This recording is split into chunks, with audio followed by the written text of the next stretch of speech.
அனைவருக்கும் வணக்கம். இன்னைக்கு நான் ஒரு புது காணொலியில் உங்களை சந்திக்கிறேன். உங்களுக்கு நல்லா தெரியும், நான் இதுக்கு முன்னே நிறைய சாப்பாடு காணொலியை போட்டிருக்கேன் அண்ட் சுற்றுலா தலங்கள் உள்ள காணொலிகளும் நான் பதிவு பண்ணியிருக்கேன். ஆனால் நான் இன்னைக்கு முதல் முறையாக ஒரு வித்தியாசமான ஒரு காணொலியை நான் பதிவு பண்ண போறேன். ரீசன்ட் டைம்ல பாத்தீங்கன்னா என்ன ஒரு பறவை மருத்துவர் கான்டாக்ட் பண்ணாரு. அவரு பாத்தீங்கன்னா குறைவான விலைக்கு தரமான மருத்துவ சேவைகளை வந்து செஞ்சுக்கிட்டு இருக்காரு. இதுல என்ன ஒரு ஸ்பெஷல் விஷயம் பாத்தீங்கன்னா, வீட்டுக்கு வீடு அவரே போயிட்டு இந்த பறவைகள்லாம் பார்த்து அதுக்கு சிகிச்சை செஞ்சுட்டு வராரு. இன்னைக்கு ரெண்டு வித்தியாசமான பறவைக்கு நம்ம சிகிச்சை கொடுக்க போறோம். வாங்க அவர் மருத்துவ பாதையில் நம்மளும் சேர்ந்து டிராவல் பண்ணலாம். சோ நம்ம பார்க்க போற பறவை பாத்தீங்கன்னா கொக்கத்து. இது வந்து பாத்தீங்கன்னா புரோங் கக்கத்துவான்னு மலையில சொல்லுவாங்க. உலகம் முழுவதும் பாத்தீங்கன்னா 21 டிஃபரெண்ட் ஸ்பீசிஸ் இருக்கு இந்த கொக்கத்துவிலே. அதுல சில ஸ்பீசிஸ் பாத்தீங்கன்னா அழிஞ்சு போற நிலைமையில இருக்கு. அந்த கொக்கத்தூஸ்லாம் நம்ம வளர்க்க முடியாது. இது வந்து பாத்தீங்கன்னா ஒரு சேட்டை பிடிச்ச ஒரு குருவிங்க. இதோட ஸ்பெஷாலிட்டி என்னன்னு பாத்தீங்கன்னா, எல்லா விஷயமும் ஈஸியா கத்துக்கும் அண்ட் அதனால வந்து சில வார்த்தைகள் நம்ம பேசுறத வந்து ஈஸியா லேர்ன் பண்ணிட்டு திரும்பியும் பேச முடியும். இதுக்கு இந்த வீடியோ நீங்க பாத்தீங்கன்னா அதனால நாய் மாதிரி குலைக்கவும் முடியும், பாட்டுலாம் போட்டா டான்ஸா ஆட முடியும், ஈவன் பூனை மாதிரி கூட அதனால பேசவும் முடியும். இந்த பறவையோட ஆயுள் காலம் பாத்தீங்கன்னா 50 வருஷத்துல இருந்து 70 வருஷம் மட்டும் இருக்கும். டிபெண்ட் ஆன் எவ்வளவு நல்லா நம்ம பாத்துக்கிறோம்னு. சோ ஒரு ஷார்ட் டேர்ம் பறவை நீங்க ஒரு 5ல இருந்து 10 வருஷம் மட்டும் தான் உங்களால அதுக்கு கமிட்மெண்ட் பண்ண முடியும்னா இந்த பறவை வாங்குறதுக்கு முன்னாடி நீங்க ஒரு யோசிச்சுக்கணும். இன்னைக்கு பாத்தீங்கன்னா இந்த பறவைக்கு வந்து நார்மல் மெடிக்கல் செக்அப் தான் பண்ண வந்திருக்கோம். இந்த பறவையோட ஆரோக்கியம் நல்லா இருக்கான்னு செக் பண்ணிட்டு, அட் த சேம் டைம் இந்த பறவையோட சாப்பாடு வழக்கெல்லாம் எப்படி இருக்கு செக் பண்ணிட்டு, மூணாவது இந்த பறவைக்கு பாத்தீங்கன்னா கூர்மையான நகங்களும் இருக்கும் அண்ட் அதோட வாய், ஆங்கிலத்துல அதை பீக்னு சொல்லுவாங்க, தமிழ் என்ன சொல்லுவாங்கன்னு எனக்கு தெரியல. அந்த பீக் பாத்தீங்கன்னா 4 அடிக்கு வளர்ந்துகிட்டே இருக்கும். ஸோ அந்த பீக் வந்து அழகா பாலிஷ் பண்ணிட்டு அது மூக்கெல்லாம் சுத்தம் பண்ணி விட்டுட்டு இந்த பறவை வந்து ஆரோக்கியமா இருக்கான்னு செக் பண்ண போறோம். ஸோ இந்த டாக்டர் வந்த உடனே பாத்தீங்கன்னா பறவை லைட்டா பயந்துருச்சு. பிகாஸ் ரெகுலரா டாக்டர் வந்து இந்த பறவைக்கு மெடிக்கல் செக்அப் பண்ணிட்டு தான் இருப்பாரு. ஸோ அப்படி இப்படி பார்த்தீங்கன்னா அந்த பறவையை வந்து அழகாக ஒரு துணியில் ரேப் பண்ணி வச்சுட்டாங்க. இந்த ப்ராசஸ் செய்கிறப்ப பார்த்தீங்கன்னா பறவையை நார்மல் கையில் பிடிக்க முடியாது. பிகாஸ் பறவை வந்து மல்லு கட்டும், அப்புறம் பறக்க ட்ரை பண்ணோம். அதனால பார்த்தீங்கன்னா அதோட சிறுகைகள்லாம் வந்து கீழே வந்து கொட்ட ஆரம்பிச்சிடும். ஸோ இந்த மாதிரி துணியில் அழகாக ரேப் பண்ணிக்கிட்டா ஒரு பெட்டரான வே இந்த பறவையை ஹேண்டில் பண்ணுறதுக்கு. ஸோ சொன்ன மாதிரி தாங்க ஸ்டார்டிங்கில் வந்து அதோட வாய்கிட்ட இருக்கிற அந்த எக்ஸஸ் சதைகள்லாம் இருக்குன்னு சொல்லுவாங்க, அதெல்லாம் வந்து அழகாக பாலிஷ் பண்ணி எடுத்துட்டாரு. எப்படி ஒரு மனிதனுக்கு வந்து கையில நகம், தலையில முடி வளருதோ அந்த மாதிரி தாங்க இந்த பறவைக்கும் அந்த வாய்க்கிட்ட வந்து அந்த சதை மாதிரி எக்ஸ்ட்ரா வளரும். அது இதை மாதிரி பாலிஷ் பண்ணி வச்சாதான் பார்க்க அழகாவும் இருக்கும், அந்த பறவை வந்து பார்க்க ஹெல்த்தியாவும் இருக்கும். ஸோ இப்போ எல்லாம் பண்ணி முடிச்ச பிறகு பார்த்தீங்கன்னா அந்த மூக்கை வந்து அழகா பாலிஷ் பண்ணி விட்டுட்டாரு சாஃப்டா இருக்கிறதுக்காக. ஸோ நெக்ஸ்ட் பார்த்தீங்கன்னா அது மூக்கில் வந்து சில அடப்புகள்லாம் இருந்துச்சு. ஸோ அதையும் வந்து அழகாக க்ளீன் பண்ணி விட்டுட்டாரு. ஸோ அதுக்கப்புறம் பார்த்தீங்கன்னா அதனால வந்து ஈஸியாக சுவாசிக்க முடியும். அடுத்தது பார்த்தீங்கன்னா அதோட கால் நகை எல்லாத்தையும் வெட்டி எடுத்துட்டாரு. ரொம்ப கூர்மையாக இருந்தாலும் அது கண்டிப்பாக ஓனர் கீழ ஆரம்பிச்சிடும். அண்ட் அதுக்கப்புறம் பார்த்தீங்கன்னா அதோட கண்ணு நல்லா இருக்கான்னு சொல்லி செக் பண்ணாரு. ஸோ கண்ணு சுத்தமாக இருக்கிறதுக்காக சில ஆயின்மெண்ட் கண்ணில் ஊற்றி விட்டாரு. அண்ட் இதுக்கப்புறம் பார்த்தீங்கன்னா நேரத்துக்கு ஒழுங்காக சாப்பிடுதா, அதோட வெயிட் வந்து போனதா வந்தப்போ எப்படி இருந்துச்சு, இப்போ ஏறி இருக்கா, எப்படி இருக்கு எல்லாத்தையும் வந்து செக் பண்ணி ரெக்கார்ட் பண்ணி வச்சிருக்காரு. அண்ட் ஓனர்கிட்ட அப்டேட் பண்ணாரு. ஃபைனலாக பார்த்தீங்கன்னா அதுக்கு ஒரு வகையான வைட்டமின்ஸ் வந்து வாயில கொடுத்தாரு, அது ஹெல்த்தியாக இருக்கிறதுக்காக. ஸோ இந்த டாக்டர் சொன்னபடி பார்த்தீங்கன்னா இந்த பறவை ஹெல்த்தியாக தான் இருக்கு, பட் வெயிட் கொஞ்சம் கம்மியாக இருக்கிறதுனால இன்னும் கொஞ்சம் ஹெல்த்தியான ஃபுட்டெல்லாம் வந்து சாப்பிட சஜஸ்ட் பண்ணிட்டு இந்த இடத்த விட்டு நாங்கள் வெளியாயிட்டோம். அடுத்து நம்ம பார்க்க போறது பாத்தீங்கன்னா ஆப்பிரிக்கன் கிரே பேரட். கிளினாலே ஒரு அறிவாளியான மிருகம் நம்மளுக்கு தெரியும். ஆனா கிளி இனத்திலே இவருக்கு தான் ஹையஸ்ட் ஐக்யூவே இருக்கு. ஏன்னா இதனால வந்து மனிதன் என்ன பேசுறானோ எக்ஸாக்டா அந்த வார்த்தையை வந்து கத்துக்கிட்டு பேசவும் முடியும். அட் த சேம் டைம் 1000 வார்த்தைக்கு மேல இதனால வந்து கத்துக்க முடியும். இந்த பறவையோட ஆயுள் காலம் வந்து 40ல இருந்து 60 வருஷம் மட்டும் சொல்றாங்க. பட் நம்ம நல்லா பாத்துக்கிட்டா அதை விட கூட வாழுங்க. இன்னைக்கு பாத்தீங்கன்னா ஒரு ஆபத்தான சிகிச்சைக்கு தான் வந்திருக்கோம். இந்த பறவை பாத்தீங்கன்னா ஒரு லாலிபாப் சைஸ்ல இருக்கிற ஒரு குச்சிங்க, அதுக்கு வந்து ஸ்பூன் மாதிரி அல்லதான் சாப்பாடு ஃபீட் பண்ணுவாங்களாம். அந்த குச்சி வந்து அது முழிஞ்சிருச்சு. இப்போ வந்து அந்த குச்சி வந்து அந்த வயிற்றுக்குள்ள பூந்துருச்சு. இப்போ வந்து பாத்தீங்கன்னா அந்த குச்சி வந்து இந்த பறவை வயிற்றுல இருந்து நம்ம கண்டிப்பா எடுத்துதான் ஆகணும். இல்லைன்னா பாத்தீங்கன்னா லாங் டேர்முக்கு அந்த குச்சி வந்து அந்த பறவை வயிற்றுல இருக்கிறப்ப அது ஒழுங்கா சாப்பிடாதான் அண்ட் நியூட்ரிஷன் கிடைக்காம இந்த பறவை வந்து இறக்குறதுக்கு நிறைய சான்ஸ் இருக்கா. ஸோ இந்த பறவையை காப்பாத்துறதுக்கு 2 வழி இருக்கா. ஒன்னு வந்து பாத்தீங்கன்னா நார்மலா வந்து வயிற்றுக்கிட்ட கை வச்சு அந்த குடல்ல அந்த குச்சி இருக்கும் அழகா மசாஜ் பண்ணி அப்படியே அழகா அந்த மூவ் பண்ணி தொண்டை வழியா எடுக்கிறது.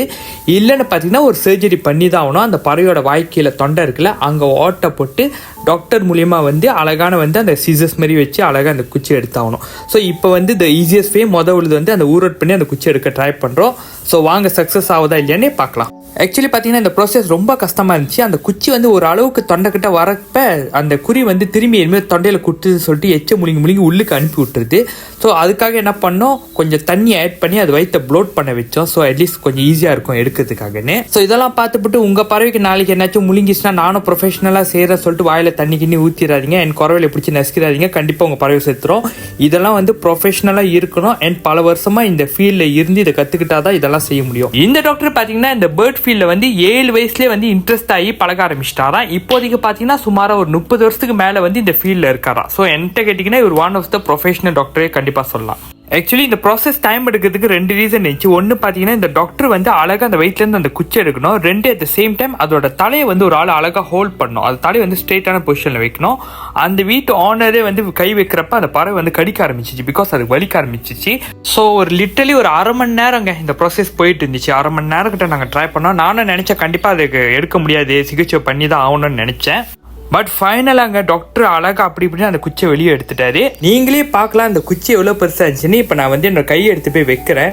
உண்மையாகவே பார்க்குறப்ப ரொம்ப கஷ்டமாக தான் இருந்துச்சு. நானே நினச்சேன் அந்த பேர்டுக்கு என்னாச்சும் ஆயிரப்போகுதுன்னு. பட் டாக்டர் உண்மையாகவே அழகாக அதை காப்பாற்றி எடுத்துட்டாரு. அண்ட் இவ்வளோ பெரிய குச்சி அந்த பேர்ட் வயிற்றுல இருந்தனால கண்டிப்பாக அதோட வயிறுலாம் ரொம்ப டேமேஜாக இருக்கும். ஸோ டாக்டர் வந்து அதுக்கு ஒரு வகையான நியூட்ரிஷன் கொடுத்தாரு அதோட புண்ணெல்லாம் ஆறுறதுக்காக. கண்டிப்பாக இந்த மாதிரி சிகிச்சை வந்து நீங்கள் ஒரு டாக்டர்கிட்ட எடுத்து போயிருந்தீங்கன்னா மினிமம் 300 வழி சார்ஜ் பண்ணியிருப்பாங்க. பட் இந்த டாக்டர் ரொம்ப குறைவான வேலை தான் சார்ஜ் பண்ணாரு. சில டாக்டர் பார்த்தீங்கன்னா கண்டிப்பாக கிவ் அப் பண்ணிட்டு ஆப்ரேஷன் ப்ரொசீட் பண்ணலாம்னு சொல்லியிருப்பாங்க. பட் இவர் கிவ் அப் பண்ணாமல் கடைசியாக அந்த பேர்ட்டை வந்து ஈஸியாக வேலை காப்பாற்றிட்டாரு. அண்ட் ஃபைனலாக பார்த்தீங்கன்னா அந்த பேர்ட் வந்து டாக்டரோட ஃப்ரெண்ட் ஆச்சு. அண்ட் போகிறதுக்கு முன்னே அந்த டாக்டருக்கு வந்து பேர்டுக்கு பாய் சொல்லிட்டு கிளம்பி வந்துட்டாரு. அண்ட் அந்த வீட்டு ஓனர் கூட ரொம்ப ஹாப்பி ஆயிட்டாங்க. பிகாஸ் டாக்டர் வந்து ஈஸியான வேலை அந்த பேர்ட்டை காப்பாத்திட்டாருன்னு. ஓகே, இப்போ இந்த டாக்டர் என்னென்ன சர்வீசஸ்லாம் கொடுக்குறாருன்னு உங்கள்கிட்ட எக்ஸ்பிளைன் பண்ணிடுறேன். இவர் பார்த்தீங்கன்னா பேசிக்கான பேர்ட் ட்ரீட்மெண்ட்லாம் கொடுக்குறாரு. ஒருவேளை நீங்கள் எந்த ஒரு பறவை நீங்கள் வச்சிடலாம்னா உங்கள் வீட்டில் சேவலோ வாத்தோ அந்த மாதிரி இருந்தாலும் நீங்கள் அவரை கூப்பிடலாம். ஏன்னா அதுவும் பறவை இனத்தில் தான் சேரும். அதுக்கு அவர் ட்ரீட்மெண்ட் கொடுப்பாரு. ரெண்டாவது பார்த்தீங்கன்னா உங்கள் பேர்டுக்கு வந்து ஒரு ஹோட்டல் சர்வீசஸ். இப்போ நீங்கள் வந்து வெளியூருக்கு போகிறீங்க, உங்கள் பேர்ட் வந்து ஒரு 3-4 நாள் பார்த்துக்கணும், யாருமே இல்லை வீட்டில். ஸோ நீங்கள் வந்து ஒரு ஹோட்டலில் கொடுக்கலாம். 15 வெள்ளியிலேருந்து ஸ்டார்டிங் ப்ரைஸ் கொடுக்குறாரு. பட் ஒருவேளை நீங்கள் நிறைய பறவை வச்சுருந்தாலும் இல்லை வந்து நிறைய நாளுக்கு உங்கள் பறவை அங்கே விட்டுட்டு போகிறதா இருந்தாலும் அவர் உங்களுக்கு டிஸ்கவுண்ட் ரேட் கண்டிப்பாக கொடுப்பாரு. மூணாவது பார்த்தீங்கன்னா நீங்கள் வந்து ஒரு பேர்ட் வாங்க போகிறீங்க, ஒரு சீப்பான விலைக்கு வாங்க போகிறீங்கன்னா இவரை கான்டாக்ட் பண்ணலாம். இப்போ லெட்ஸே ஒரு பேர்ட் வந்து ஒரு 1000 வெள்ளிக்கு கிடைக்கிதுன்னா இவர்கிட்ட வந்து ஒரு 800 வெள்ளிக்கிட்ட வந்து ப்ரைஸ் வாங்கலாம். மார்க்கெட் ப்ரைஸோட கொஞ்சம் குறவாக வாங்கலாம். அதுக்காக வந்து ஒரு 1000 வெள்ளி பேர்ட் வந்து நீங்கள் 100 வெள்ளிக்கோ 50 வெள்ளிக்கோ கேட்க முடியாது. அண்ட் சில பேர்ட்டுக்கு வந்து லைசன்ஸ் வேணும்னா கூட நீங்கள் இவர்கிட்ட கேட்கலாம். அந்த ப்ராசஸை உங்களுக்காக அவர் அரேஞ்ச் பண்ணி கொடுப்பாரு. அதை தவிர்த்து பார்த்தீங்கன்னா பேர்டுக்கு ட்ரைனிங். இப்போ லெட்ஸே நீங்கள் ஒரு பேர்ட் வாங்கியிருக்கீங்க, அந்த பேர்ட்டோட பிஹேவியர் வந்து கொஞ்சம் வேற மாதிரி இருக்குது, இல்லை அந்த பேர்ட் எப்படி ஹேண்டில் பண்ணுறது, எப்படி கையில் பிடிக்கிறது, என்னென்ன சாப்பாடு கொடுக்குது, இதெல்லாம் பற்றி கூட நீங்கள் அவர்கிட்ட கால் பண்ணி கேட்கலாம். But most of the case வந்து பார்த்தீங்கன்னா அவர் கண்டிப்பாக பேர்ட்டை வந்து பார்த்து அண்டர்ஸ்டாண்ட் பண்ணுவார். பிகாஸ் இவரால் வந்து பேர்ட் கூட கம்யூனிகேட் பண்ண முடியும். இப்போ இந்த வீடியோ நீங்கள் பார்க்கலாம், பேர்ட் எப்படி ஹேண்டில் பண்ணுறது கூட டீச் பண்ணுவார்.